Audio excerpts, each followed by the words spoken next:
یہ عرض کر رہا ہوں کہ گلستان نبوت کی مہکتی کلیاں، آفتاب رسالت کی روح فشاں کرنیں،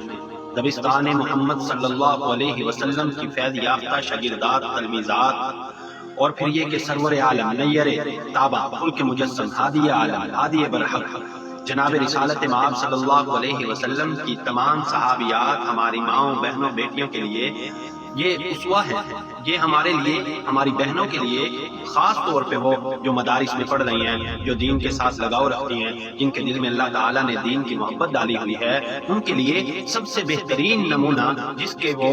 اقتداء کر سکیں، جن کو وہ فالو کر سکیں، تو وہ میرے خیال میں صحابیات سے بڑھ کے کوئی نہیں ہو سکتا۔ آج افسوس اس بات کے اوپر ہے کہ ہمارا دعویٰ اسلام کا ہے، چاہے مرد ہیں چاہے عورتیں ہیں،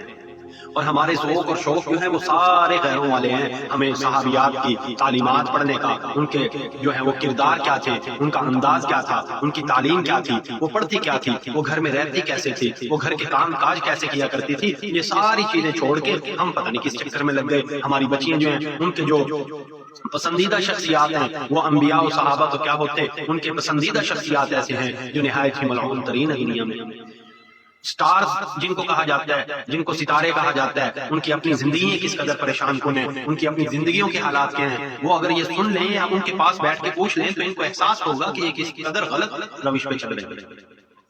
آج ضرورت اس بات کی ہے کہ گھر گھر کے اندر تعلیمی حلقے لگے، گھر گھر کے اندر تربیتی حلقے لگے۔ ایک ماں جو ہے وہ اس کی اپنی اگر تربیت نہیں ہے، میں آپ سے پوچھتا ہوں کہ بتائیے کہ وہ کیسے تربیت کر سکے گی اپنی اولاد کی۔ ایک ماں جو ہے، ایک باپ جو ہے، وہ خود تو آ رہا ہے، مثال کے طور پہ وہ باپ جو ہے وہ آفس سے آیا، اس نے کہا کہ جلدی سے کھانا لگا دو، پاس اس کے بچہ بھی بیٹھا ہے، اس کی بیٹی بھی بیٹھی ہے، وہ آیا جلدی سے ٹائی کھولی اور بیٹھ گیا، نہ ہاتھ دھویا نہ بسم اللہ پڑھی اور کھانا کھانا شروع کر دیا۔ اب یہ باپ کیا تربیت کرے گا؟ اور پھر کہے گا کہ جی ہمارے بچوں کی پتہ نہیں کیا بات ہے، تربیت نہیں ہو رہی۔ تو یہ پہلے تو ماں باپ کی تربیت ہونا ضروری ہے۔ تو اس کے لیے عورتوں کی تربیت کے لیے بہترین طریقہ جو ہے میرے خیال میں وہ یہ ہے کہ صحابیات کی سیرت پڑھ پڑھ کے سنائی جائے ان کو، اور چھوٹے بچوں کو بھی صحابیات کی، تابعین کی، تبع تابعین کی، تابعات کی، چھوٹے بچوں کے ایسے حفلے قائم کیے جائیں، ایسی مجالس قائم کی جائیں جس کے اندر ان کو بیٹھ کے یہ سنایا جائے، پھر ہی جو ہے وہ تبدیلی آ سکتی ہے، پھر ہی تربیت ہو سکتی ہے۔ باپ کھانا کھانے لگے تو بسم اللہ الرحمن الرحیم پڑھے، بچے کے سامنے ہاتھ دھوئے، جو وہ خود ہی نہیں پڑھے گا ابھی تو باپ